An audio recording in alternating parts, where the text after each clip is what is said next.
अब प्रश्न उपस्थित होता है कि जिस आनंद की मीमांसा हो रही है, क्या वो आनंद हमें कभी नहीं मिला? आप कहेंगे नहीं जी, हमें आनंद मिला, लेकिन हमें जो आनंद मिलता है वो छोटा आनंद होगा और भगवान वाला जो आनंद है वो बड़ा आनंद होगा। ऐसा नहीं, आनंद कभी छोटा नहीं होता, आनंद अनंत मात्रा का होता है। यो वै भूमा तत्सुखम नाल्पे सुखमस्ति, छांदोग्योपनिषद। सातवें प्रपाठक के 23वें खंड का पहला मंत्र। जो अनंत मात्रा का होता है उसे आनंद कहते हैं। और दूसरी बात, एक बार आनंद मिल जाए तो कभी वो छिनता नहीं, सदा सदा के लिए आनंद मिल जाता है। ऐसा नहीं कि आनंद आज मिला और कल चला गया, और वो आनंद प्रतिक्षण वर्धमान होता है, हर क्षण बढ़ता ही जाता है। तो आनंद से कभी फिर वियोग नहीं होगा। अगर असली आनंद मिल जाएगा, वो अनलिमिटेड हैप्पीनेस, ईश्वरीय आनंद यदि हमें मिल गया तो सदा सदा के लिए मिल गया।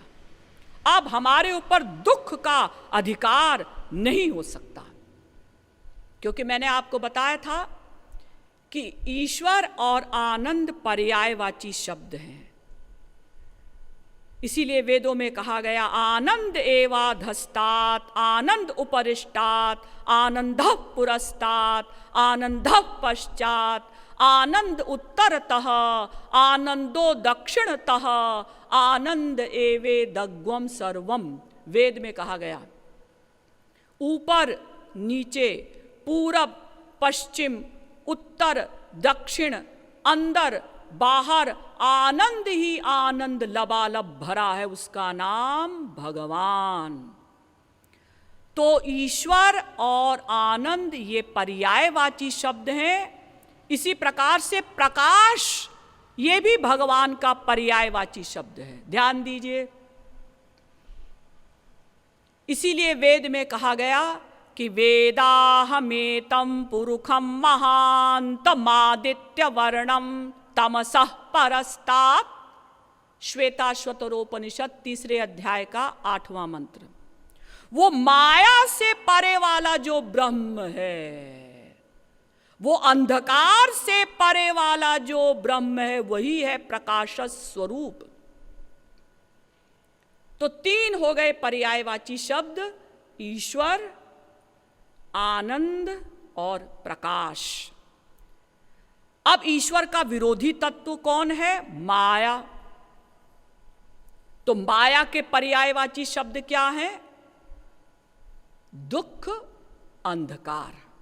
माया, दुख, अंधकार। ईश्वर के पर्यायवाची ईश्वर, आनंद, प्रकाश। माया के पर्यायवाची माया, दुख, अंधकार। तो ईश्वर के ऊपर कभी माया का आधिपत्य नहीं हो सकता। क्यों? क्योंकि माया भगवान की शक्ति है। मायाम तु प्रकृतिम विद्यान मायिनम तु महेश्वरम, श्वेताश्वतरोपनिषद 4 अध्याय का 10वां मंत्र। मायिनम तु महेश्वरम, भगवान माया के अध्यक्ष हैं। परास्य शक्तिर्विविधैव श्रूयते स्वाभाविकी ज्ञान बल क्रिया च, श्वेताश्वतरोपनिषद 6वें अध्याय का 8वां मंत्र। ये माया भगवान की स्वाभाविकी शक्ति है। सेयम भगवतो माया यन्नयेन विरुध्यते, भागवत 3 स्कंद के 7वें अध्याय का 9वां श्लोक। ये आपकी माया है, सेयम भगवतो माया, आपकी माया है। दैवी ह्येषा गुणमयी मम माया दुरत्यया, गीता 7वें अध्याय का 14वां श्लोक। ये गुणमयी मेरी माया है। जगत प्रकाश प्रकाशक रामू मायाधीश, मायाधीश ज्ञान गुण धामू। भगवान माया के अध्यक्ष हैं। सो दासी रघुबीर की, ये माया भगवान की दासी है, शक्ति है। और शक्ति शक्तिमान के बिना नहीं रह सकती, और शक्ति शक्तिमान के अंडर में रहती है। तो पहली बात तो माया भगवान की शक्ति है। दूसरी बात, ये माया जड़ शक्ति है। जैसे ये रुमाल जड़ है, जैसे ये माइक जड़ है, ऐसे ही माया भी जड़ है। इस माया में न मन है, न बुद्धि है, न आत्मा है। और सच पूछिए तो इंद्रियां, मन, बुद्धि भी जड़ हैं। वो तो आत्मा की चैतन्यता को प्राप्त करके इंद्रिय, मन, बुद्धि, चेतन के समान कार्य करती हैं। तो ये माया जड़ है। इसीलिए भगवान ने गीता में कहा, भूमिरापो नलो वायु खम मनो बुद्धिरेव च अहंकार इतीयं मे भिन्ना प्रकृतिरष्टधा अपरेयमितस्त्वन्यां प्रकृतिं विद्धि मे पराम जीवभूतां महाबाहो ययेदं धार्यते जगत। गीता के 7वें अध्याय का 4 एवं 5वां श्लोक। भगवान कहते हैं मेरी 2 प्रकृति हैं, परा अपरा। परा प्रकृति जीव, अपरा प्रकृति माया।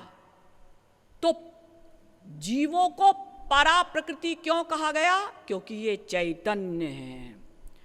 और माया को अपरा कहा गया, निकृष्टा। क्यों? जड़त्वात्, क्योंकि ये जड़ है।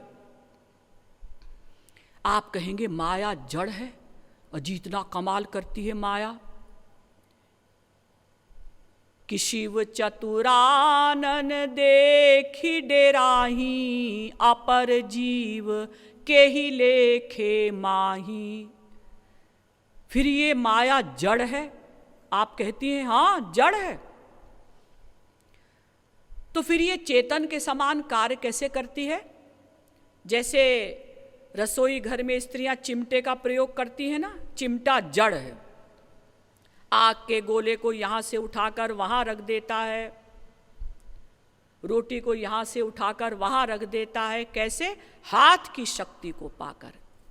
ऐसी ये माया भगवान की शक्ति को पाकर चेतन के समान कार्य करती है।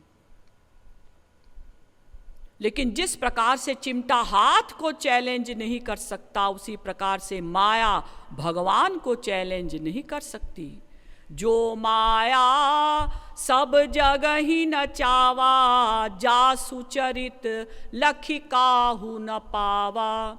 सोई प्रभु भ्रू विलास खगराया, नाच नटी इव सहित सहाया।